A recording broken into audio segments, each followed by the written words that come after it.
गुरुर्ब्रह्मा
गुरुर्विष्णुः गुरुर्देवो महेश्वरः गुरुः साक्षात् परं ब्रह्म तस्मै श्री गुरवे नमः। व्यासं वसिष्ठनप्तारं शक्तेः पौत्रमकल्मषम् पराशरात्मजं वन्दे सुखतातं तपोनिधिम्। शुक्लाम्बरधरं विष्णुं शशिवर्णं चतुर्भुजम् प्रसन्नवदनं ध्यायेत् सर्वविघ्नोपशान्तये। अगज आनन पद्मार्कं गजाननमहर्निशम् अनेकदं तं भक्तानाम् एकदन्तमुपास्महे। वक्रतुण्ड महाकाय कोटि सूर्य समप्रभा निर्विघ्नं कुरु मे देवा सर्वकार्येषु सर्वदा। सरस्वती नमस्तुभ्यं वरदे कामरूपिणी वेद्यारम्भं करिष्यामि सिद्धिर्भवतु मे सदा।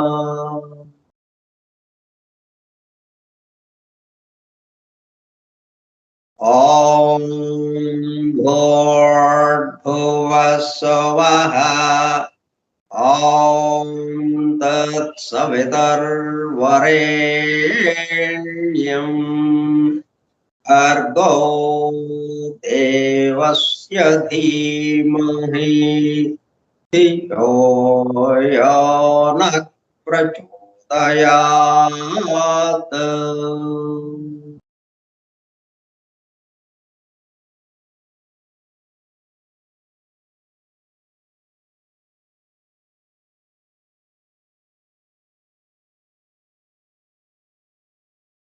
Vasudev.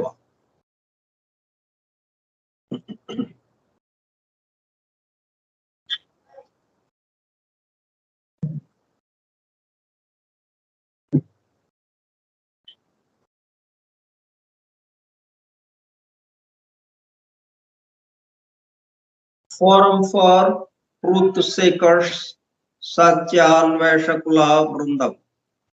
Foundations of Esoteric Philosophy Nigudha Tattva Shastra Moolam.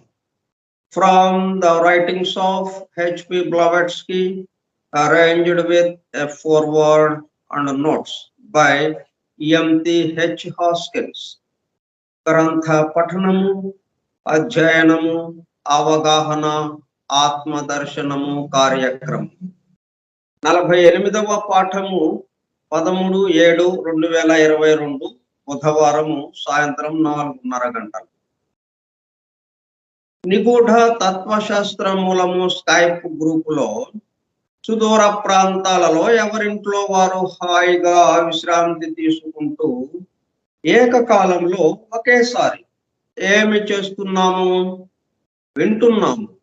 ఏమి వింటున్నాము?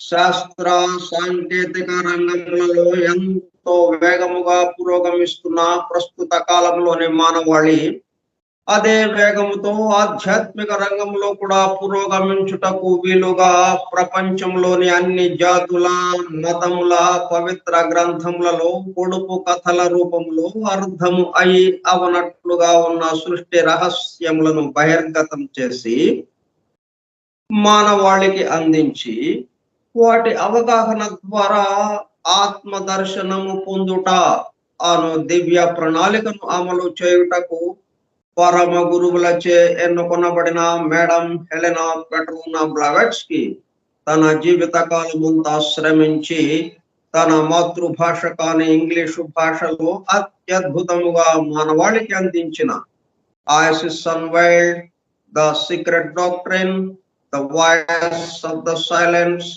ద కీ టు థియోసఫీ గ్రంథములు అధ్యయనము చేసి వాటిలో ఇవ్వబడిన విషయములు పూర్తిగా అర్థము కాకపోవుటచే అతి నిగూఢములైన సృష్టి రహస్యములు వాటి మూలము గ్రంథ హృదయమును చేరు పద్ధతులు తెలుసుకోవాలనే తీవ్ర ఇచ్చగల కొందరు సత్యాన్వేషకులు ఆమె చివరి సంవత్సరాలలో ఆమె వద్దకు చేరి ఆమెతో సంభాషించుచు ప్రశ్న సమాధాన మ్యాగజైన్ లో ప్రచురింపబడినది. ఆ తదుపరి madam Blavatsky on how to study theosophy అనే పేరుతో చిన్న బుక్లెట్ రూపంలో అందరికీ అందుబాటులోనికి వచ్చినది. అపార జ్ఞాన సంపదతో అలరారుతున్న గ్రంథ సముదాయములో అందించబడిన విషయముల మొత్తమునకు అసలు మూలము ఏమిటి అనే విషయము ఆకళింపు చేసుకున్నటకు ఆ గ్రంథములలోనే అక్కడక్కడ నెంబర్డ్ స్టేట్మెంట్స్ అండ్ ప్రిన్సిపల్స్ ఉదహరించబడినవని వాటి ద్వారా మూలము వద్దకు చేరుకోవచ్చునని బ్లావెట్స్కీ తెలిపినారు. దానికి అనుగుణముగానే ఇంగ్లాండ్కు చెందిన EMTH హాస్కిన్స్ అనునామే ఆ నెంబర్డ్ స్టేట్మెంట్స్ అండ్ ప్రిన్సిపల్స్ ను ప్రధానముగా ద సీక్రెట్ డాక్ట్రిన్ నుండి 7 ముఖ్య అంశములను, ఐసిస్ అన్వైల్డ్ నుండి 10 సంక్షిప్త అంశములను సేకరించి ప్రతి దానికి తాను స్వయముగా వ్రాసుకున్న వ్యాఖ్యను జత చేస్తూ foundations of esoteric philosophy from the writings of HP Blavatsky అను పేరుతో గ్రంథముగా కూర్పు చేయడం జరిగినది. వాటితో పాటు కమాండర్ రాబర్ట్ బోవెన్ వ్రాసి బ్లావెట్స్కీ ఆమోదము పొందిన నోట్స్ ను అనుబంధము ఏ గ్రంథము చివర చేర్చడం జరిగినది. చివరగా గ్లాసరీ పారిభాషిక పదకోశం అనుబంధము బిగా చేర్చబడినది. ఇదే గ్రంథాన్ని ఎన్సి రామానుజాచార్య గారి యొక్క ప్రేరణతో పాండ్యం రామనాథ శాస్త్రి గారు తెలుగు అనువాదం చేశారు, తెలుగులో అనువదించారు. దీన్ని తత్వశాస్త్ర మూల విషయాలు అనే పేరుతో ఆ గ్రంథం కూడా మనం ఈ అధ్యయనంలో మనకి సహాయకారిగా ఉంది. ఈ విధముగా దివ్య జ్ఞానమును అధ్యయనము చేయు పద్ధతులు, వాటి ద్వారా మూలమునకు చేరి అనగా సత్యమును చేరి సత్య స్వరూపముగా మారుటకు కావలసిన ప్రేమ పూర్వక సూచనలను తెలుపుతున్న గ్రంథ రాజమును పఠిస్తూ అధ్యయనము చేయుచుండగా అత్యంత శ్రద్ధాశక్తులతో మేడం హెలెనా పెట్రోనా బ్లావెట్స్కీ చెప్పుచుండగా ఆమె చుట్టూ చేరిన సత్యాన్వేషకుల బృందము వలె చెవి యొగ్గి వినుచున్న, అనగా వాళ్ళంతా చెవులు చేసుకుని వినుచున్న ప్రియ సత్యాన్వేషక సోదర శ్రోతలకు నమస్కారం.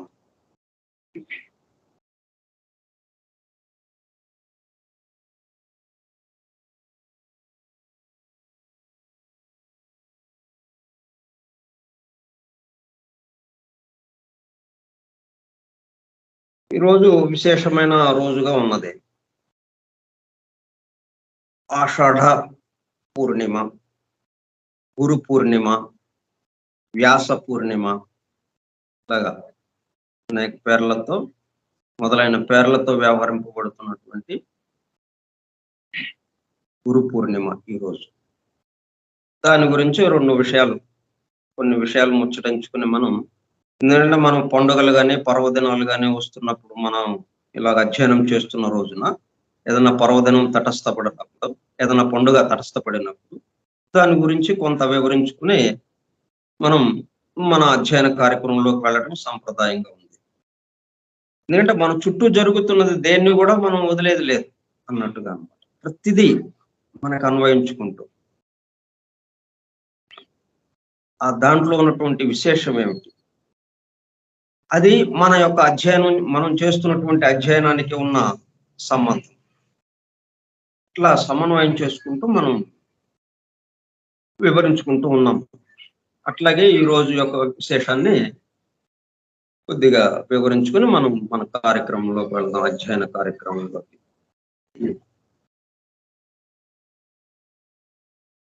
మొట్టమొదటిగా గురువు అనే పదం వచ్చింది. గురువు అనే పదం వచ్చేటప్పుడు కల్లా పక్కన ఎవరు ఉండాలి? శిష్యుడు ఉండాలి. శిష్యుడు లేకపోతే గురువు అనేది లేదు కదా. అంటే ఒకదానికి ఒకటి పరిపూరకంగా. రాత్రి అని ఉంది అంటే పగలు ఉంది, ప్రళయం ఉంది, సృష్టి ఉంది. సృష్టి మరలా వ్యక్త సృష్టి, అవ్యక్త సృష్టి, వ్యక్త సృష్టి. లాగా ఒకటి మనం చెప్పామంటే ఆటోమేటిక్గా దానికి ప్రతిబింబం లాగా ఇంకొకటి పక్కన ఉండాలి. లేకపోతే దానికి ఏమి చెప్పడానికి ఉండదు. సో గురువు అనేటప్పుడు కల్లా మనం శిష్యుడు అనేది వచ్చేసింది. అంటే శిష్యుల్లో ఉన్నటువంటి అంధకారాన్ని, గురువు అనే పదం ఏంటి? అంధకారాన్ని పోగొట్టేవాడు, వెలుగుని ప్రసాదించేవాడు. అంధకారం పోగొట్టి వెలుగుని ప్రసాదించేవాడు. ఎవరిలో? ఈ శిష్యుల్లో. ఎందుకని? శిష్యుల్లో అంధకారంలో ఉన్నాడు కాబట్టి అతని యొక్క అంధకారాన్ని తొలగించి ఆ వెలుగుని నింపటం ఎక్కడ జరుగుతుంది? బయట నుంచి జరగదు, అతనిలో మేల్కొనేటట్టుగా, అతనిలో ఉన్నటువంటి ఆ శిష్యుడిలో ఉన్నటువంటి అంధకారాన్ని వెలుగ్గా పరివర్తింపజేయటం, మేల్కొల్పటం, ఇది గురువు చేసే పని. అటువంటిది మనకి ఏమైందంటే ఆషాఢ పౌర్ణమి వచ్చింది. పౌర్ణమి అనేటప్పుడు కల్లా ఎలాగొచ్చింది పౌర్ణమి అంటే మనం నివసిస్తున్న భూమి గురించి చూడాలి. భూమి ఏం చేస్తున్నది? తన చుట్టూ తాను ప్రదక్షిణ చేస్తూ సూర్యుడి చుట్టూ ప్రదక్షిణ చేస్తుంది. అట్లాగే మన భూమి చుట్టూ ఇంకొకళ్ళు ప్రదక్షిణ చేస్తున్నారు, చంద్రుడు, చంద్రగ్రహం. అది చంద్రుడు తన చుట్టూ తాను తిరుగుతూ భూమి చుట్టూ తిరుగుతున్నాడు. మనం సూర్యుడు చుట్టూ తిరగటానికి, మన చుట్టూ మనం తిరగటానికి, అంటే భూమి తన చుట్టూ తాను తిరగటానికి ఒక రోజు సమయం, ఒక పగలు ఒక రాత్రి, ఒక రోజు. అట్లాగే సూర్యుడు చుట్టూ తిరిగి రావడానికి ఒక సంవత్సరం, అలా కాలమానం ఉంది దానికి సంబంధించి. అట్లాగే చంద్రుడికి కూడా 30 రోజులు. ఈ 30 రోజులు కూడా మరి ఈ తిరగడంలో విశేషం వల్ల ఏమవుతుంది? కొంతే కనిపిస్తూ, పూర్తిగా ఒక రోజు మాత్రమే కనిపించడం, మరలా అసలు పూర్తిగా కనపడని రోజు ఒకటి, మధ్యలో కొద్దిగా పెరుగుతూ, అస్సలు కనపడలేదు అమావాస్య అన్నాం దాన్ని. అక్కడి నుంచి కొద్దిగా కనిపిస్తూ క్రమక్రమంగా సగం, ముప్పాతి గొంతు అలాగా వస్తూ ఆ 14వ తిథి అయ్యేటప్పుడు కల్లా, చతుర్దశి అయ్యేటప్పుడు కల్లా 15వ రోజున పౌర్ణమి, నిండు పౌర్ణమి, నిండుగా కనిపించాడు ఆయన చంద్రుడు. దాన్ని పౌర్ణమి అన్నాం. పూర్తిగా కనపడని కాలాన్ని అమావాస్య అన్నాం. అంటే ఇవన్నీ మనకి పర్వదినాలు, పండుగలు ఇవన్నీ ఎలాగ వస్తున్నాయి? మనకి ఆకాశంలో, అంతరిక్షంలో జరుగుతున్నటువంటి గ్రహగోళాదులు, నక్షత్రాలు, వాటి యొక్క కదలికలతో వాటి మీద ఆధారపడి, ఎందుకంటే వాటి యొక్క ప్రభావము ఈ భూమి మీద నివసిస్తున్న జీవుల మీద పూర్తిగా ఉంది. వాటి ప్రభావం. సూర్యుడు పూర్తిగా శక్తి ప్రదాత మనకి.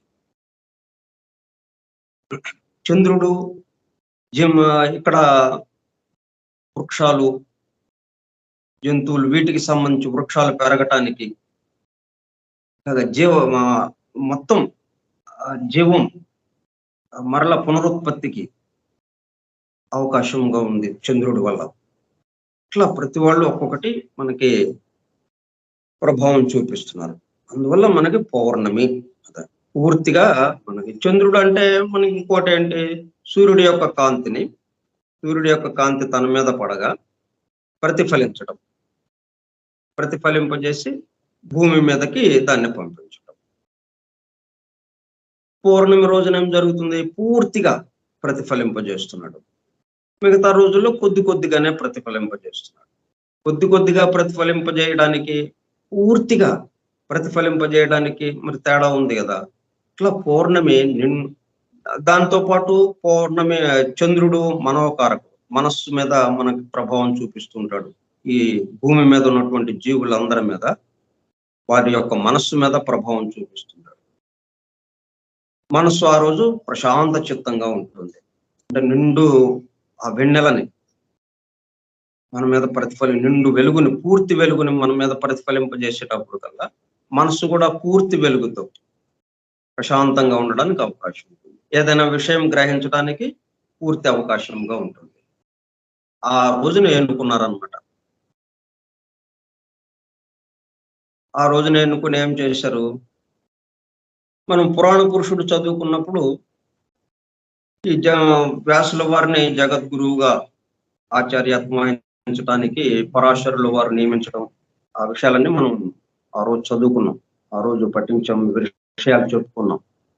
అయినా ఒకసారి గుర్తు చేసుకుందాం దాన్ని.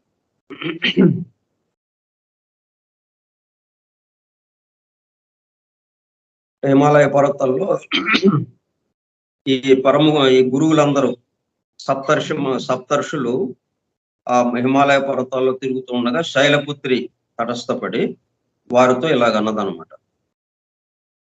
ఇంకా పురాణ పురుషుడు జన్మించడానికి ముందు జరిగిన కథ అన్నమాట.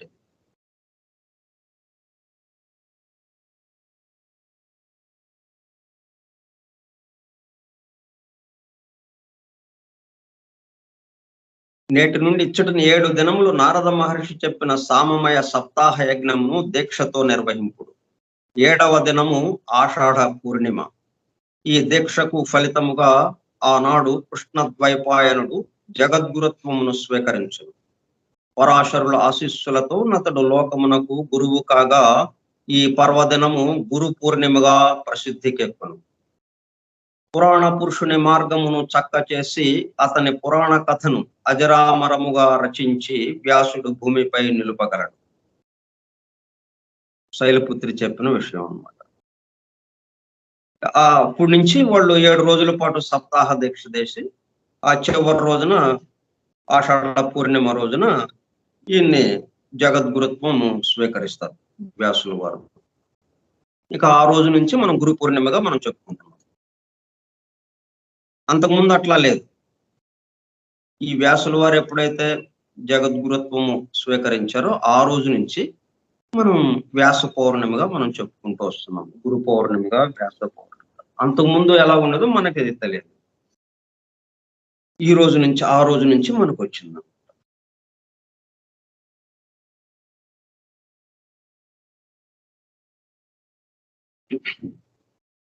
అదే సమయంలో అప్పుడు ఆ 7 రోజులు పూర్తయిన తర్వాత పరాశరుల వారు ఏం చేశారంటే, నేడు మన బ్రహ్మయజ్ఞమున 7వ దినము.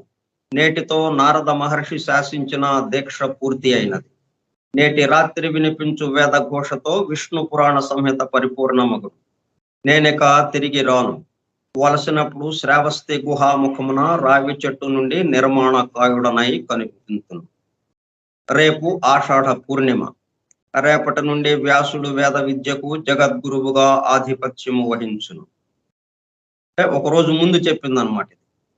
మైత్రేయుడు పరమ గురువుగా పురాణ పురుషుని వాక్కుగా మెలగును. మైత్రేయుల వారు పరమ గురువుగా, పురాణ పురుషుని వాక్కుగా మెలగు. నేటి అర్ధరాత్రమున సత్యవతీ దేవి యోగ మార్గమున పరిపూర్ణమూర్తి యగు వ్యాస శిష్యులకు ఆమె వేదమాతగా ప్రసన్నమవుతుంది. ఇట్లు పలికి పరాశరుడు గుహలో ప్రవేశించను. ఈ విధంగా ఈ సన్నివేశం అలా జరిగిందన్నమాట. ఆనాటి నుంచి ఇక గురు పూర్ణిమగా, వ్యాస పూర్ణిమగా మనం దాన్ని ఆచరిస్తూ వస్తున్నాము.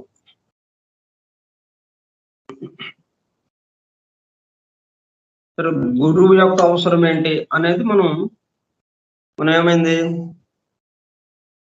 నారాయణుడు ఉన్నాడు, శేషతల్పశాయి ఉండగా ఆయన నాభి నుంచి కమలము ఉద్భవించి ఆ కమలంలో నుంచి బ్రహ్మ ఉద్భవించాడు. దాంతో ఇప్పుడు ఈయన శిష్యుడు, నారాయణుడు గురువుగా అయిపోయారు. సృష్టి ఎలాగా సృష్టించాలి ఈయనకి ఉపదేశించాల్సిన అవసరం ఏర్పడింది. నారాయణుడు గురువుగా, బ్రహ్మ శిష్యుడుగా బ్రహ్మకి ఉపదేశించాడు. మొట్టమొదటగా జరిగింది అదన్నమాట. గురువు శిష్యుడు అన్నది అక్కడ ప్రారంభమైంది. అంతకుముందు నారాయణుడు ఒక్కడే ఉన్నాడు, ఏమీ లేదు. ఎప్పుడైతే బ్రహ్మ ఆవిర్భవించాడో ఆ బ్రహ్మకి ఉపదేశించాడు. అక్కడి నుంచి గురువు శిష్యుడు అన్నట్టుగా. బ్రహ్మ మళ్ళీ తనకు అందింది తన దగ్గర ఉంచుకోలేదు, నారదుల వారికి అందజేశాడు. బ్రహ్మ నారదుడికి ఉపదేశించాడు. ఇట్లా పరంపరగా వచ్చిందనమాట. ఇట్లా గురువు శిష్యుడు అనేది ఆ మాదిరిగా ఏర్పడింది.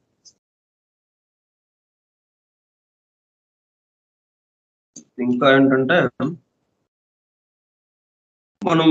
అందుకే మనం ఏమంటున్నాము, గురుర్ బ్రహ్మ గురుర్ విష్ణు గురుర్ దేవో మహేశ్వర గురు సాక్షాత్ పరబ్రహ్మ. పరమాత్మతో పోలుస్తున్నాం గురువుని. అంటే ప్రథమ గురువు పరమాత్మ, నారాయణుడు. గురువు అనేటప్పటికల్లా ఏమైంది, గురువుని ఎవరిని గురువు అని అంటాం మనము, ఏకత్వానుభూతిని పొందినవాడు, పరిపూర్ణుడు అయిన వాడు. పరిపూర్ణుడు అంటే ఒక్క నారాయణుడు, ఒక పరమాత్మ ఒక్కడే పరిపూర్ణుడు. కాబట్టి గురువు అనేటప్పుడు కల్లా ఆయనలో చేరిపోయి ఆయనగా నిలబడిన వాడు,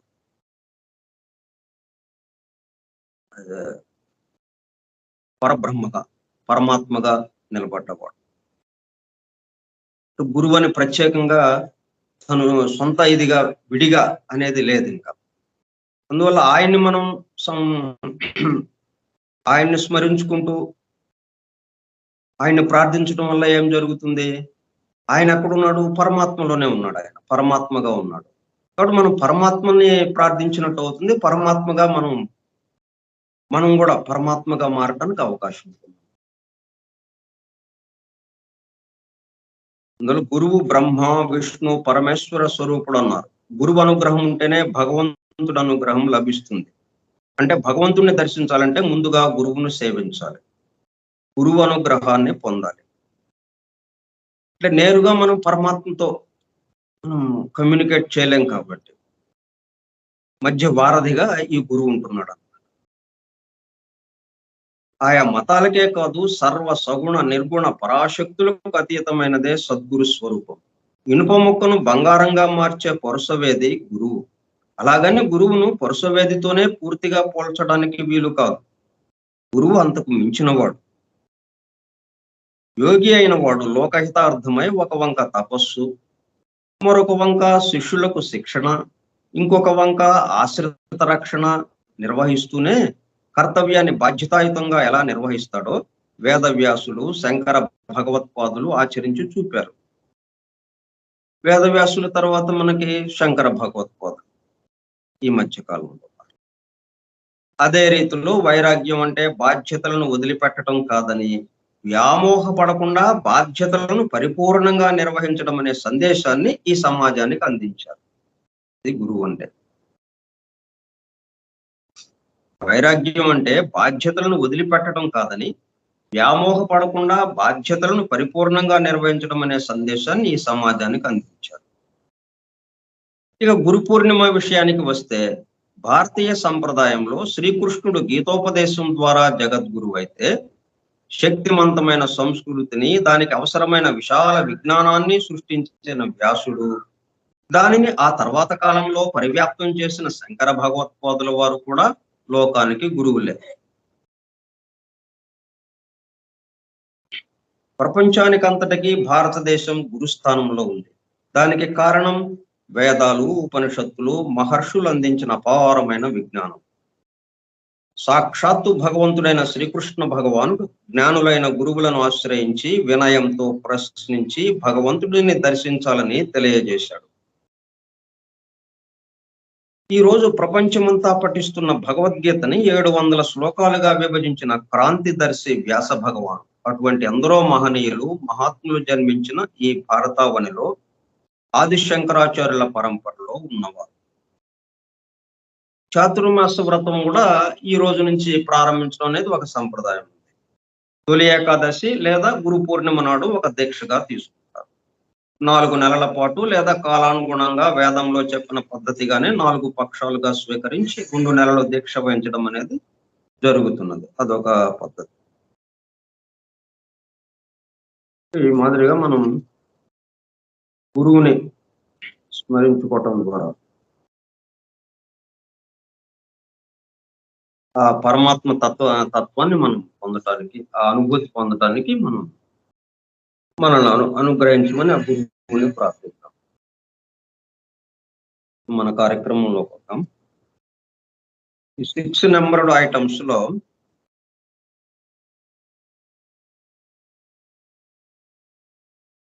మొదటి పారాగ్రాఫ్ అయిపోయింది. 2వ పారాగ్రాఫ్ కూడా చివరికి వచ్చాము. మొదటగా ఏముందనమాట, 1 homogeneous divine substance principle, 1 radical cause. అంటే అది ఇంకా ప్రిన్సిపల్ గా ఉంది, తత్వంగా వ్యక్తం కాకముందు ఉన్న పరిస్థితి అనమాట. అదే వ్యక్తమయ్యేటప్పటికల్లా ఈ వ్యక్త సృష్టిగా, ఈ విశ్వంగా, ఈ విశాల విశ్వంగా, ఈ స్థూల జగత్తు వరకు ఈ 7 లోకాలుగా ఇలాగ మొత్తం అదే ఇట్లాగా మారిందన్నమాట. ఆ మూలతత్వంగా ఏదైతే ఉందో అదే ఈ విశ్వం మొత్తానికి పదార్థంగా ఉపయోగపడింది. It is the omnipresent reality, impersonal, because it contains all and everything. అంటే మనం నిన్న చెప్పుకున్నాం ఉదాహరణ, విత్తనంలో మొత్తం ఆ మహావృక్షం యొక్క వివరాలన్నీ దాంట్లో ఎలాగైతే ఉన్నాయో, ఆ విత్తనంలో ఉన్నదే వ్యక్తమైంది. క్రమక్రమంగా మొత్తం మొక్క నుంచి మొదలుపెట్టి మహావృక్షంగా మారి చివరికి అది అంతమయ్యే రోజు వరకు ఎన్ని ఆకులు వేయాలి, ఎన్ని కొమ్మలు, ఎన్ని రెమ్మలు, ఎన్ని కాయలు కాయాలి, ఇవన్నీ కూడా ఆ విత్తనంలోనే ఉన్నాయి ఒక డివైన్ ప్లాన్ గా. దానికి వ్యక్త రూపం ఇక్కడ వచ్చిందనమాట. అది అట్లాగే ఆ సబ్స్టెన్స్ ప్రిన్సిపల్ ఏదైతే ఉందో, డివైన్ సబ్స్టెన్స్ ప్రిన్సిపల్, ఆ పదార్థ తత్వము, ఆ దివ్య పదార్థ తత్వము, అది దాంట్లో ఈ మొత్తం ఈ లోకాలన్నీ కూడా స్థూల జగత్ వరకు ఇవన్నీ ఎట్లాగా అభివృద్ధి చెందుతూ ముందు స్థూలంగా కిందకి దిగటం, అక్కడి నుంచి మరలా అనేకత్వంలోకి వచ్చి అనేకత్వం నుంచి మరలా ఏకత్వానికి ప్రయాణించడం, ఈ విధంగా ఈ సృష్టి అంతా ప్రళయంలోకి వెళ్ళడం, మరలా ప్రళయంలో నుంచి సృష్టి వ్యక్తమవడం అంతా కూడా దాంట్లో ఒక ప్లాన్ గా ఉందన్నమాట. అదే ఇక్కడ వ్యక్తమవుతూ ఉన్నది. మనం ఎట్లాగైతే ప్లాన్ ప్రకారము ముందు ప్లాన్ గీయించి ఇల్లు కట్టడం, నిర్మాణం చేయటం ఎలాగ జరుగుతూ ఉంటుందో, ఆ విధంగా ఆ సబ్స్టెన్స్ ప్రిన్సిపల్ అదే ఇట్లాగా మారుతూ ఉంది. ఇది మనం బాగా గుర్తుపెట్టుకోవాలి. నీరే మంచుగడ్డ కట్టింది, మంచుగడ్డ విడిగా రాలేదు మనకి. నీరు వాయువుల కలయిక వల్ల వచ్చింది, నీరు విడిగా రాలా మనకి. నీరు విడిగా లేదు, వాయువుల కలయిక వల్ల నీరు వచ్చింది. ఇవన్నీ మళ్ళీ ఎక్కడి నుంచి వచ్చినాయి? ఆకాశం నుంచి, స్పేస్, మహాకాశం నుంచి. మహాకాశమే ఇట్లాగా వాయువుగా మారింది. వాయువు అగ్నిగా, అగ్ని జలముగా, జలము పృథివిగా ఇంతవరకు మనకు వచ్చింది. అంటే మనం ఇప్పుడు మనం ఫోర్త్ రౌండ్ లో ఉన్నాము. ఫిఫ్త్ రౌండ్ లోకి వెళ్ళబోతున్నాం కాబట్టి ఈ ఈ 5 తెలిసినాయి మనకి. అంటే ఐదోది అంటే ఆకాశం అంటే అది ఎప్పుడు ఉండేది కాబట్టి మనకి 4 తెలిసినాయి. ఇంకా తెలియవలసినవి ఇంకా ఫిఫ్త్ రౌండ్ లో, సిక్స్త్ రౌండ్ లో, సెవెంత్ రౌండ్ లో తెలియవలసినవి ఇంకా ఒక 3 ఉన్నాయి. అవి ఆ రౌండ్ లోకి వచ్చినప్పుడు మనకి అవి వెల్లడవుతూ ఉంటాయి. ప్రస్తుతానికి అంతవరకు వచ్చింది. అట్లా ఇవన్నీ కూడా ఎవరు మారింది? ఆ divine substance principle. It is latent in every atom in the universe. ఈ సమస్త విశ్వం ఏదైతే ఉన్నదో, విశ్వంలోనే ఈ విశ్వం అంతా ఎలాగా ఉన్నది? అణువులతో, అణువుల యొక్క కూడిక. అట్లా అణువులో అంతా it is latent in every atom. ఆ డివైన్ సబ్స్టెన్స్ ప్రిన్సిపల్ ఏదైతే ఉందో అది ఈ ప్రతి ఆటంలో కూడా, ప్రతి అణువులో కూడా నిండి ఉన్నది. ఎందుకని? ఇదంతా డివైన్ సబ్స్టెన్స్ ప్రిన్సిపల్ లో ఉంది కాబట్టి. ఈ విశ్వం అంతా ఎక్కడుంది? వెళ్ళి ఆ సబ్స్టెన్స్ ప్రిన్సిపల్ లో ఉంది. సృష్టి అంతా ఎక్కడుంది? సృష్టికర్తలో ఉంది.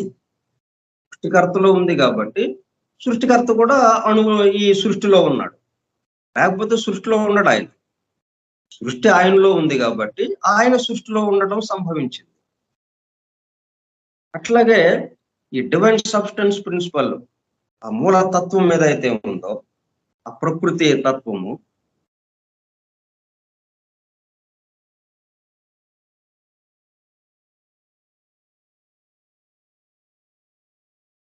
ఈ పరబ్రహ్మ తత్వం విశ్వమంతటా వ్యాపించి ఉన్న తత్వం. అదే సత్యము. ఇది అపౌరుషేయం. జగత్తంతటిని తనలోనే ఇముడ్చుకున్నది. అవ్యక్తంగా, అపౌరుషంగా ఉండడమే ఈ పదార్థం యొక్క మూలతత్వం. ఇది విశ్వమంతటా ప్రతి అణువులోనూ నిక్షిప్తమై, నిగూఢమై ఉన్నది. ఉంది కాబట్టి ఈ సృష్టి అంతా ఇలాగా తయారైంది. కాబట్టి ఇప్పుడు మనం ఇదంతా అనేకత్వంగా మనం చూస్తున్నాం. ఒకదానికొకటి సంబంధం లేదన్నట్టుగా. కానీ తయారైన పదార్థం ఒకే పదార్థంతో మొత్తం తయారై ఉంది. ఒకే పదార్థం ఇట్లాగా మారింది, తయారవటం కాదు. ఆ పదార్థమే స్థితి మారి ఈ విధంగా మనకి దర్శనమిస్తూ ఉంది అనేకత్వంగా. ఏకత్వంగా ఉన్నటువంటి ఒకే ఒక మూలతత్వంగా ఉన్నటువంటి అక్కడ డివైన్ సబ్స్టెన్స్ ప్రిన్సిపల్ ప్రథమంలో ఆ పరమాత్మ దగ్గర, పరమాత్మతో పాటు ఉన్నటువంటి ఆ ప్రిన్సిపల్, ఆ తత్వము ఇలాగ మారింది అంతే. ఈ అనేకత్వంగా ఈ విశ్వముగా మారినది. ఇట్లా గుర్తు చేసుకోవాలి. అప్పుడు మనం ఏమవుతుంది? ఇక ఇన్ని అనేకత్వాలు ఉన్నప్పటికీ, ఇంత భేదం ఉన్నప్పటికీ మనకి ఆ భేదము గాని, అనేకత్వం గాని మనకి గమనికలోకి రాదు. ఇక మనకి ఆ ఒకటే గమనికలోకి వస్తుంది. డివైన్ సబ్స్టెన్స్ ప్రిన్సిపల్, ఆ మూల తత్వం ఏదైతే ఉన్నదో, మూల పదార్థ తత్వము, అదే మనకి గుర్తొస్తూ ఉంటుంది. అయితే ఇక్కడ వేరువేరుగా రకరకాలుగా మనం వ్యవహరించటాలు ఇవన్నీ ఉన్నాయి. అయినా కానీ వాటితో వ్యవహరిస్తూనే ఇది మాత్రం మనం గుర్తుపెట్టుకుని ఉంటాం ఒక పక్కన. అట్లాగా చేయాలి అని మనకి ఈ వీటి ద్వారా మనకి 6 నెంబర్డ్ ఐటమ్స్ ద్వారా మనకి సూచన చేస్తున్నది అనమాట. ఆ పద్ధతిలో ఇచ్చింది, సృష్టి ఎలాగ వచ్చింది అనే విషయం సీక్రెట్ డాక్టర్లో ఎలాగ ఇచ్చారో ఇదిగో ఈ పద్ధతిలో ఇచ్చారు అని మనకి ముందే ఇంటిస్తున్నట్టుగా అనమాట. అంటే ఇది గుర్తుపెట్టుకున్నప్పుడు మనం ఎంత అనేకత్వంలోకి, ఎన్ని వివరాల్లోకి వెళ్ళినప్పటికీ మనం ఎక్కడ గజిబిజావము, గందరగోళపడం. ఒకటే కదా ఇదంతా, ఒకటిలోనే జరుగుతూ ఉన్నది. మళ్ళీ ఎక్కడో బయట జరగటం లేదు. ఆ సృష్టికర్తలోనే జరుగుతుంది ఇదంతా. సృష్టికర్తలోనే జరుగుతుందంటే ఒకళ్ళలో జరుగుతున్నాడు. ఆ విశ్వ పురుషుడు ఎవరైతే ఉన్నారో, విరాట్ పురుషుడు, ఆ పురుషుల్లోనే జరుగుతున్నది ఇదంతా. It is latent in every atom in the universe and is the universe itself. మరి ప్రతి అణువున ఇది నిండి ఉన్నప్పుడు విశ్వమంతా ఇక అదే కదా. విశ్వంలో ఉన్నటువంటి అణువుల్లోనూ ఇది నిండి ఉన్నది. ఎందుకని ఇట్లా నిండి ఉన్నది అన్నప్పుడు మనం వెంటనే ఇంకొకటి గుర్తు తెచ్చుకోవాలి. ఈ ఆటమ్స్ అన్ని కూడా ఈ డివైన్ సబ్స్టెన్స్ ప్రిన్సిపల్, ఈ మూలతత్వంతో నిండి ఉన్నాయి అని అన్నప్పుడు ఎందుకని అట్టగా నిండి ఉన్నాయి? ఇది విశ్వం అంతటా ప్రతి అణువులోనూ నిక్షిప్తమై నిగూఢమై ఉన్నది ఈ మూలతత్వం, పదార్థం యొక్క మూలతత్వం.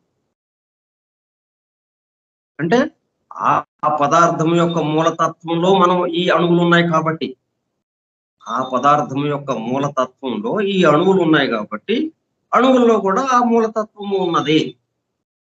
అప్పుడు క్లియర్ అయిపోతుంది. అది తప్ప ఇంకొకటి లేదు. అదే ఇదిగా మారింది. ఒకటే అనేకమైంది. ఎలాగైంది అంటే ఇదిగో ఒక పద్ధతి, ఈ పద్ధతిలో ఇట్లాగా అయింది అని మనకి చెప్పడం కోసం. ఎక్కడైనా అణువులో ఉంది, మనలో ఉంది అంటే మనం ఎక్కడున్నాం? మనలో ఉంది అని ఏదైతే చెప్తున్నామో దాంట్లో మనం ఉన్నాం కాబట్టి అది మనలో ఉంది అన్నది రావాలి మనకి. వెంటనే అది గుర్తుకు రావాలి. అది సృష్టికర్తలో సృష్టి ఉన్నది కాబట్టి సృష్టిలో కూడా సృష్టికర్త ఉన్నాడు. అంటే సృష్టిలో సృష్టికర్త ఉన్నాడు అనేటప్పుడు కల్లా మరి సృష్టికర్త చిన్నవాడు అయిపోతున్నాడు, సృష్టి పెద్దదైపోతా ఉంది. మరి సృష్టి ఎలాగా వచ్చింది? సృష్టికర్త కదా వల్ల కదా వచ్చింది. సృష్టికర్తే సృష్టిగా మారాడు కదా. సృష్టికర్త తయారు చేయటం కాదు వస్తువులు, మనం ఇల్లు కట్టినట్టు కాదు. ఇక్కడ ఇంకా ఉదాహరణగా చెప్పుకుంటాం, ప్లాన్ ప్రకారం ఇల్లు కట్టడం, ఇంటి నిర్మాణం వల్లే ఈ సృష్టి నిర్మాణం జరిగింది అని అనుకుంటాం మనం. అదేంటంటే ఆ పద్ధతి కోసం. కానీ వాస్తవం ఇక్కడ జరిగేది ఏంటి? నీరు మంచుగడ్డ కట్టుకున్నట్టుగా సృష్టికర్తే సృష్టిగా మారాడు. సృష్టికర్త ఎవరు? ఆ నారాయణుడు, ఆ పరబ్రహ్మ, పరతత్వం, ఆ పరమాత్మ తత్వం. ఆ పరమాత్మ తత్వమే బ్రహ్మగా మారాడు.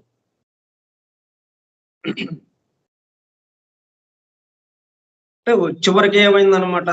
పరమాత్మ తత్వం ఏదైతే ఉందో ఆయనే ఎట్లాగా ముందు ప్రకృతి మాతగా మారాడు. అంటే ఆయన సంకల్పం అనేటప్పుడు ప్రకృతి మాత. ఇక అక్కడి నుంచి బయలుదేరింది వ్యవహారం అంతా. కాబట్టి ఆయనే కిందకి దిగాడు తప్పితే ఇంకొకటి లేదు అన్నది మనకి రూఢి అవ్వాలి. అదే ఇక్కడ వరుసగా చెప్తున్నారు. మొదట్లోనే ఫస్ట్ పారాగ్రాఫ్ అంతా అసలు ఇది ఎక్కడి నుంచి వచ్చింది? ఇది పరమ గురువుల నుంచి, ఆ ఋషి పొంగోళ్ళ నుంచి. మనము గురువు పూర్ణిమ అనే గురువులు, ఆ గురువు అనే ఎవరినైతే తలుచుకున్నామో మనము, ఆ గురు సంప్రదాయం అట్లాగా ఆ విధంగా అక్కడి నుంచి వచ్చింది. భగవానుడు నారాయణుడు నుంచి, నారాయణుడు బ్రహ్మకి ఉపదేశించడం, బ్రహ్మ నారదుడికి ఉపదేశించడం, నారదుడు వ్యాసుల వారికి, వాల్మీకి ఉపదేశించడం, ఇట్లాగా పరంపరగా వస్తూ ఉన్నది. అది అట్లాగా వచ్చింది. అటువంటి విద్యని, అటువంటి జ్ఞానాన్ని, ఆ పోగుపాట జ్ఞానాన్ని అనేక యుగాల్లో, అనేక కాలంలో, అనంత కాలంలో, అనేక యుగాల్లో పోగుపడ్డటువంటి ఆ జ్ఞానాన్ని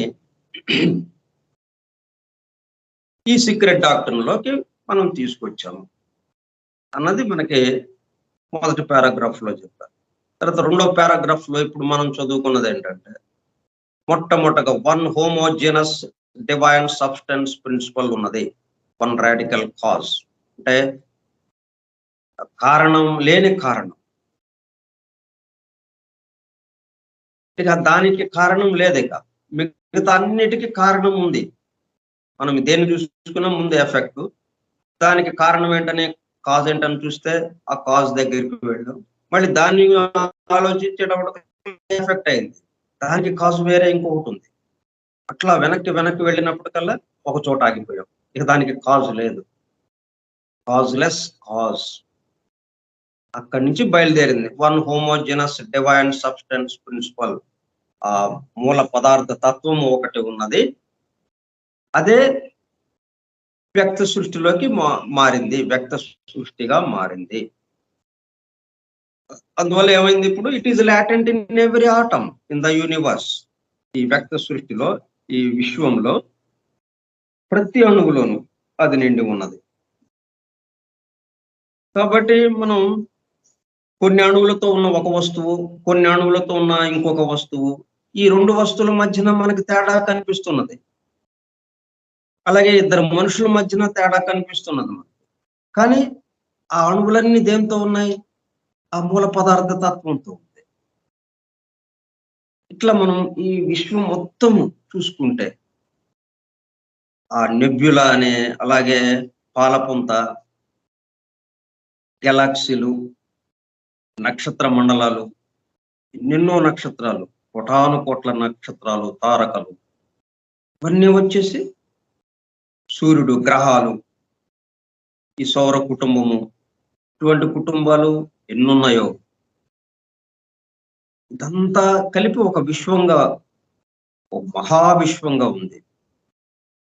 అంటే మనం దానిమ్మ కాయలో గింజలు ఉన్నట్టుగా అనేక గోళాలు, అనేక విశ్వాలు, చిన్న చిన్న విశ్వాలు, ఈ మొత్తం కలిపి ఒక మహావిశ్వం. అట్లా ఉన్నప్పుడు వీటిలో ఉన్న మొత్తం అణువులంతా ఆ పదార్థ తత్వంతో నిండి ఉన్నది. పదార్థ తత్వంతో నిండి ఉన్నప్పుడు కొన్ని అణువులతో తయారైన ఒక వస్తువు, కొన్ని అణువులతో తయారైన ఇంకొక వస్తువు, వాటి మధ్యన తేడా అవకాశం లేదు. ఒకే పదార్థంతో ఉంది. కాకపోతే స్థూల జగత్తుకు వచ్చేటప్పుడు కల్లా ఈ స్థూలానికి స్థితి భేదం చేత కొంత లక్షణాలు వేరువేరుగా ఉన్నట్టుగా మనకి భాషిస్తూ ఉంటుంది. మనం ఏం చేయాలి? వాటిని కాదనకుండా ఆ భేదాన్ని మనం గుర్తించటం, అనేకత్వాన్ని గుర్తిస్తూ, అదే సమయంలో ఈ మొత్తము ఒకే దాంతో తయారైనవి, ఒకడే ఇట్లాగా మారాడు అన్నది ఓ పక్కన గుర్తుపెట్టుకోవటం. ఇది జమిలిగా సాగాలన్నమాట మనకి, రెండు పట్టాల్లాగా. అప్పుడు మన ప్రయాణం సుఖంగా వెళ్ళిపోతుంది. మరి రైలు ఎంత స్పీడ్గా వెళ్ళాలన్నా రెండు పట్టాలు ఉండాలి అక్కడ. ఒక పట్టా మీద వెళ్ళటానికి అవకాశం లేదు ఇంకా, రెండు పట్టాలు కావాలి. కాబట్టి ఒక పట్టానేమో అనేకత్వం, దీన్ని అంగీకరిస్తూ దానికి తగ్గట్టుగా మనం ప్రవర్తిస్తూ, ఇంకొక పట్ట ఈ మొత్తం కలిపి దేంతో తయారైంది, ఏది ఇట్లాగా మారింది, ఆ మూల పదార్థ తత్వం ఏదైతే ఉన్నదో అదే ఇట్లాగా ఈ విశ్వంగా మారింది, ఈ విశ్వంలోని అణువులుగా మారినాయి, ఈ విశ్వంగా మారింది అన్నది ఈ రెండో పారాగ్రాఫ్ లో మనకి అందజేశారు, రెండో ఐటంలో. సో అట్లాగా ఉంది ఇది. ఇక మూడో దానికి వస్తే, ద యూనివర్స్ అంటే మొదటిది. ఇప్పుడు రెండోది మనకి ఒక ఏదైనా రెండోది అర్థమైతే గానీ మళ్ళీ మూడో దానికి వెళ్ళినప్పుడు, ఇప్పుడేంటి, మనం స్టెప్ బై స్టెప్ మనకి ఇట్లాగా ఒక 6 విషయాలుగా, కొన్ని విషయాలుగా మనం విపులీకరించుకుంటున్నాం అనుకోండి, వివరించుకుంటున్నాం అనుకోండి, ఒకదాని తర్వాత ఒకటి చెప్పుకుంటా వెళ్ళినప్పుడు ఏమవుతుంది, ఆ మొదటిది ఏదైతే చెప్పుకున్నామో అది అర్థమైతే గానీ ఈ రెండోది మనకు అర్థం కాదు, ఈ రెండోది అర్థంగా అయితే గానీ మూడోది అర్థం కాదు. ఒకదాని మీద ఒకటి, అంటే నిచ్చెన మెట్లు లాగా ఒక మెట్టు ఎక్కితేనే కదా రెండో మెట్టు ఎక్కగలగటానికి. మనం ఈ రెండో మెట్టు మొదటి మెట్టు మీద కాలు పెట్టకుండా డైరెక్ట్ గా రెండో మెట్టు మీద కాలు పెడితే జారిపడతాం. అట్లాగే మనం మొదటిదే అర్థం కావాలి. అందుకే మనకి ఈ తరగతులు చూడండి, మరి 1వ తరగతి నుంచి పాఠాలు మనకి ఉన్నాయి, 10వ తరగతి దాకా మనం చూద్దాం. 1వ తరగతిలో చెప్పిన విషయమే కొంచెం వివరంగా 2వ తరగతి, ఇంకొంచెం వివరంగా 3వ తరగతిలో. ఎందుకంటే వీడి యొక్క మనోవికాసానికి తగ్గట్టుగా నేర్చుకునేవాడు 1వ తరగతిలో వాడి వయస్సు 2వ తరగతికి వచ్చినప్పటికల్లా ఇంకొంచెం పరిణితి చెందాడు, వయసు పెరిగింది. 3వ తరగతిలోకి వచ్చినప్పటికల్లా ఇంకొంచెం వయస్సు, ఇంకా గ్రహించే శక్తి పెరిగింది, గ్రహింపు శక్తి. దానివల్ల ఏమైంది, ఇంకొద్దిగా విషయం లోతుల్లోకి వెళ్ళటం. మనకి చదువంతా ఏంటి, 1వ తరగతిలో ఏమి నేర్పారో దాని యొక్క లోతుల్లోకి వెళ్ళడం తప్పితే కొత్త విషయం ఏమీ లేదు. మనం 1వ తరగతిలో ఏం నేర్చుకుంటున్నాం? అమ్మ, ఆవు అన్నాం. అమ్మ ఈ పదం ఎలాగొచ్చింది? మనం ఎంబీబీఎస్‌కి వెళ్ళేటప్పుడు కల్లా తల్లిగా ఎలాగవుతుంది? ఆ గర్భం ధరించటం, ప్రసవించటం. శిశువుని ప్రసవించినప్పుడు ఆమె తల్లిగా, అమ్మగా మారింది.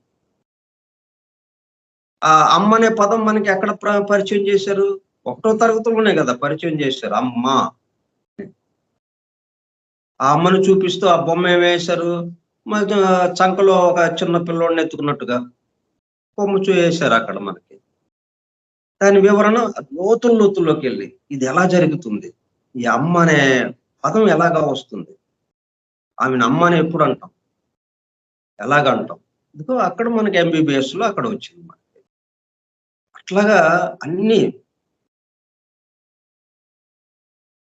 అందుకని మనం ఇవి ఒక్కొక్కటి 6 పారాగ్రాఫ్‌లుగా మనకిచ్చారు. 6 ఐటెమ్స్‌గా.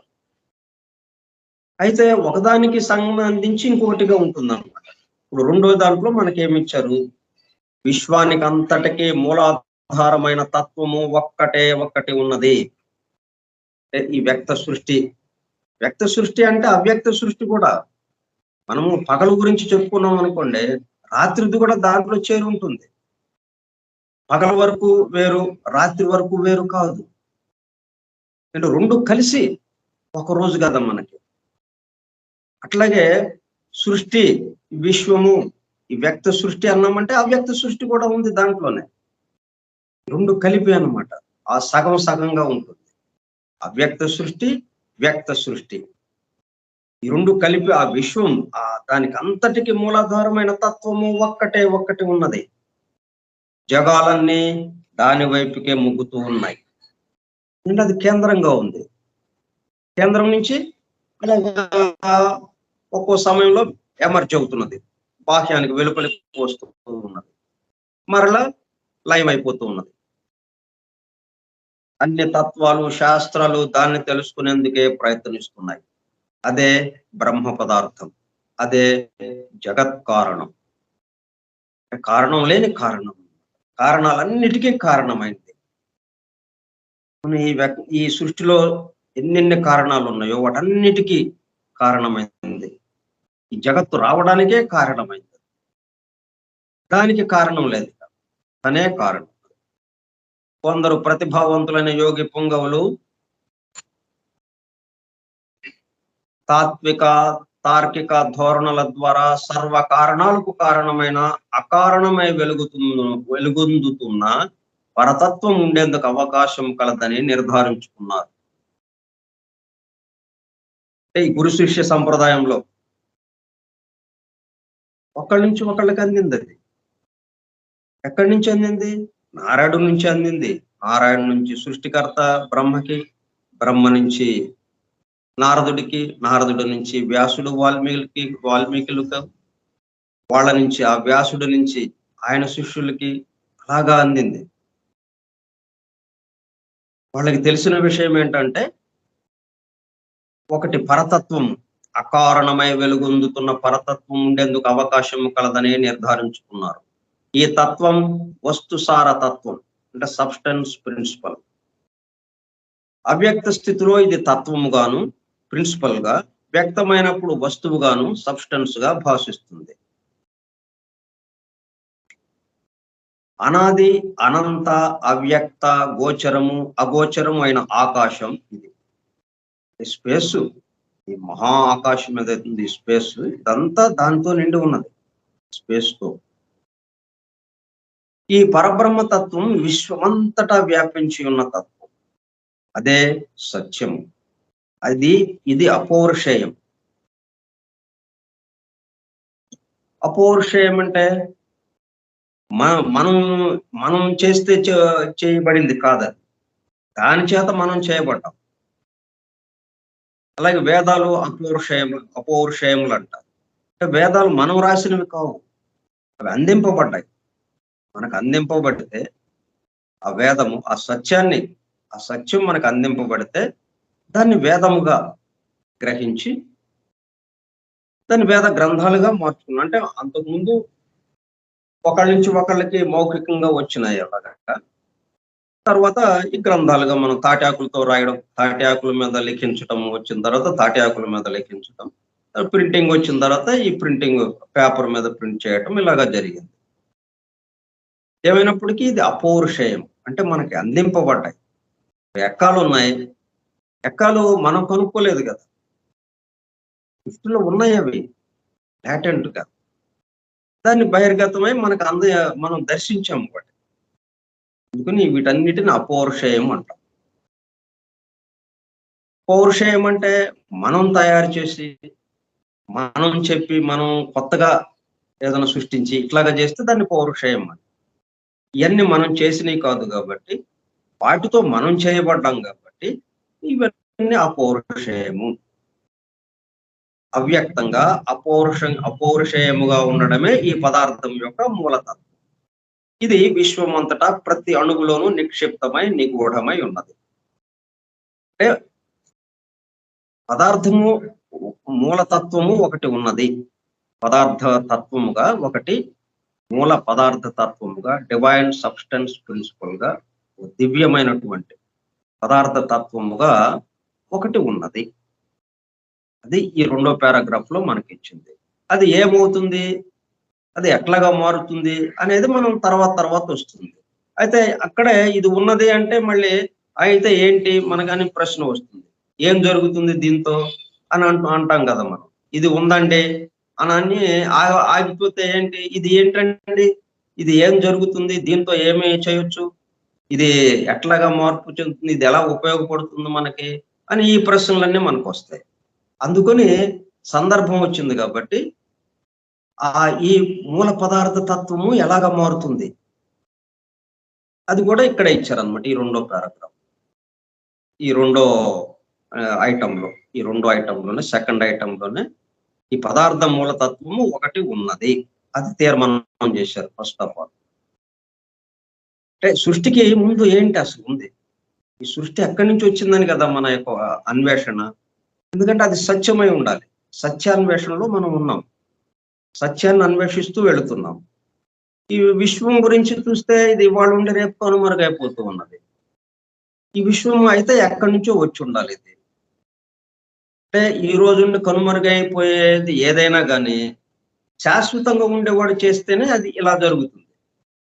శాశ్వతంగా ఉండేవాడు ఎవడో ఒకడు ఉండాలి. వాడు ఇట్లాగా చేస్తూ ఉండగా ఈ మార్పులకి గురవుతూ ఉన్నది. కాబట్టి దీని ద్వారా వాడిని పట్టుకోవాలి మనం అన్నట్టుగా మనం ప్రయాణం ప్రారంభిస్తే మనకు ఋషుల దర్శనం ఎలాగుంది, అక్కడి నుంచి వస్తా ఉంది ఋషుల దర్శనం ప్రారంభం నుంచి. అందుకని వాళ్ళు ఈ 2వ పేరాలోనే ఫస్ట్ అసలు మొట్టమొదటిగానే మనం వాళ్ళు ఏం చెప్పారు, పదార్థ మూలతత్వం ఒకటి ఉన్నది, డివైన్ సబ్స్టెన్స్ ప్రిన్సిపల్. అంటే ఈ విశ్వంగా మారటానికి ముందు ఉన్న స్థితి అన్నమాట. అదే విశ్వముగా మారింది అని అది చెప్పుకుంటూ వచ్చారు. ఇప్పుడు మన సైంటిస్టులు ఏం చేస్తున్నారు, ఇప్పుడు నాసా వాళ్ళు, అమెరికాలో ఉన్న నాసా సంస్థ ఉంది కదా, వాళ్ళు ఒక పెద్ద టెలిస్కోప్, చాలా బ్రహ్మాండమైన కొన్ని కోట్ల మైళ్ళ దూరం చూసే టెలిస్కోప్ అది. దాని ద్వారా చూస్తే ఒక నక్షత్ర సమూహం అది మనకి విచ్ఛిన్నమవుతున్నటువంటి దృశ్యాలు ఫోటో తీశారు వాళ్ళు. ఆ దృశ్యాలని పంపించింది ఆ టెలిస్కోప్ ద్వారా మనకి అందుబాటులోకి వచ్చింది. అయితే అది రావాలంటే మరి కాంతి దూరం ఎంత దూరంలో ఉంది అది. అది ఇప్పుడు చేరిందంటే అర్థం ఏంటి, 1300 కోట్ల సంవత్సరాల క్రితం జరిగిన విషయం అది ఇప్పుడు మనకి అందుతూ ఉన్నది. అట్లా ఉంటుంది మన సైంటిస్టుల యొక్క పరిశోధన. వీళ్ళని పట్టుకుని మనం వెళ్తే అంటే కుక్క తోక పట్టుకుని గోదావరి ఈదినట్టుగా అయిపోతుంది. ఇప్పుడో జరిగిన దాన్ని 1300 కోట్ల సంవత్సరాల క్రితం ఆ నక్షత్ర రాశి, ఆ గెలాక్సీ ఎట్లాగా ఏర్పడింది, ఎలాగా అది మనకి విచ్ఛిన్నమైపోతూ ఉన్నది, ఆ ప్రక్రియ అంతా ఈ రోజున మనకి చూపిస్తూ ఉన్నారు వీళ్ళు. కానీ మరి ఋషులు ఏం చేశారు, వీళ్ళు ఈ ఋషి పరంపర, ఈ గురు పరంపర. అందుకని ఆ గురు పూర్ణిమగా మనం ఈ రోజుని ఈ పౌర్ణమిని మనం అలాగా ప్రత్యేకంగా జరుపుకుంటున్నాం. అంటే గురువు యొక్క అవసరం ఏంటి అని. గురువు ఏం చేశాడు? ప్రారంభం నుంచి ఇచ్చేశాడు. ఆ పదార్థ మూలతత్వం అంటే ఈ నక్షత్ర రాశి ఏర్పడక ముందే, ఈ విశ్వం ఏర్పడక ముందే ఏదైతే ఉందో, ఈ సృష్టి ఏది ఇంకా బయటికి రాలేదు. దానికి ముందే ఏదైతే ఉందో దాని గురించి చెప్తూ వచ్చారు ఇప్పుడు. ఒక డివైన్ సబ్స్టెన్స్ ప్రిన్సిపల్, మూల పదార్థ తత్వం ఒకటి ఉన్నది. ఉంటే అది ఊరికే ఉండదు కదా! సృష్టి అనేటప్పటికల్లా ఎవ్వరు ఊరికే లేరు. అది ఇక్కడ తమాషా. ఆ పరమాత్మ కూడా ఊరికే లేడు. పరబ్రహ్మము, పరమాత్మ అని మనం ఎవరిని అనుకుంటున్నామో ఆయన ఊరికే లేడు. కాకపోతే అధ్యక్షుడిగా మయాధ్యక్షేణ ప్రకృతి సూయతే చరాచరం. అధ్యక్షుడిగా ఉన్నాను అని చెప్పి ఏమి కదలకుండా ఏమీ చేయకుండా అలాగ నిలబడ్డాలే అని అన్నట్టుగా చూస్తున్నాడు గాని మొత్తం చేస్తున్నది ఆయనే మరి. ఇది ఎవరితో చేపిస్తున్నాడు? ఈ ప్రకృతితో చేపిస్తున్నాడు. ఆ ప్రకృతే ఇక్కడ వస్తుసార తత్వంగా అంటే సబ్స్టెన్స్ ప్రిన్సిపల్ గా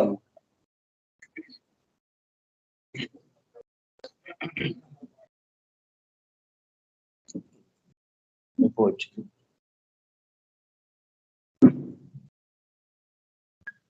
పురుషుల్ని మనం గురువుల్ని పట్టుకోవటం వల్ల ఏమైంది?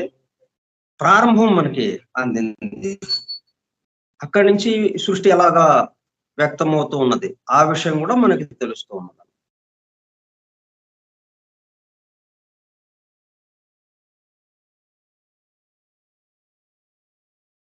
ఈ పరబ్రహ్మతత్వం విశ్వమంతటా వ్యాపించి ఉన్న తత్వం.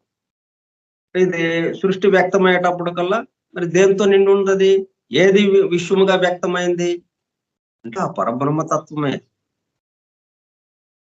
ఆ సబ్స్టెన్స్ ఏదైతే అన్నామో మనం పదార్థ తత్వముగా, అది విశ్వమంతటా వ్యాపించి ఉన్న తత్వం. అదే సత్యము. ఇది అపౌరుషేయం. జగత్తంతటిని తనలోనే ఇముడ్చుకున్నది.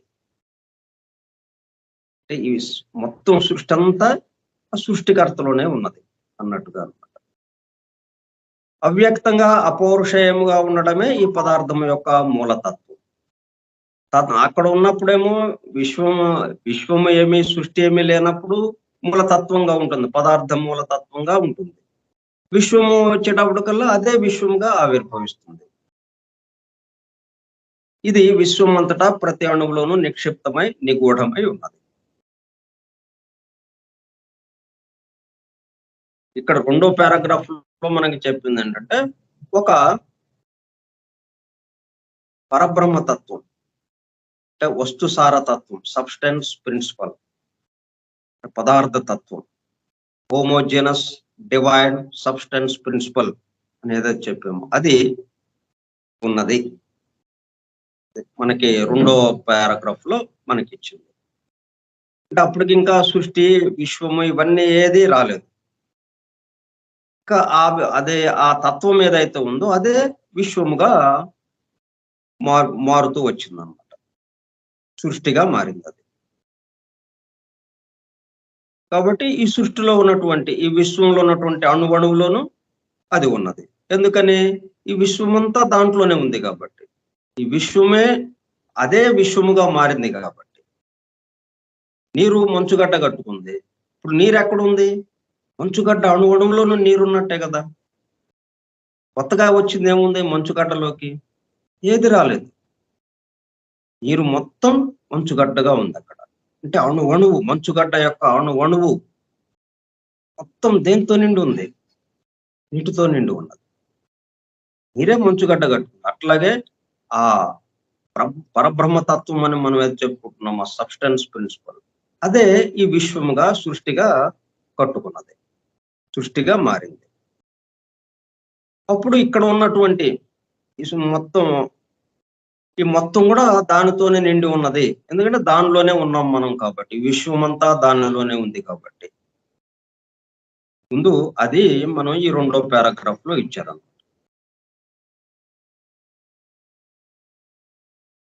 ఈ 3వ పారాగ్రాఫ్ దాని తర్వాత ఏం జరుగుతుంది?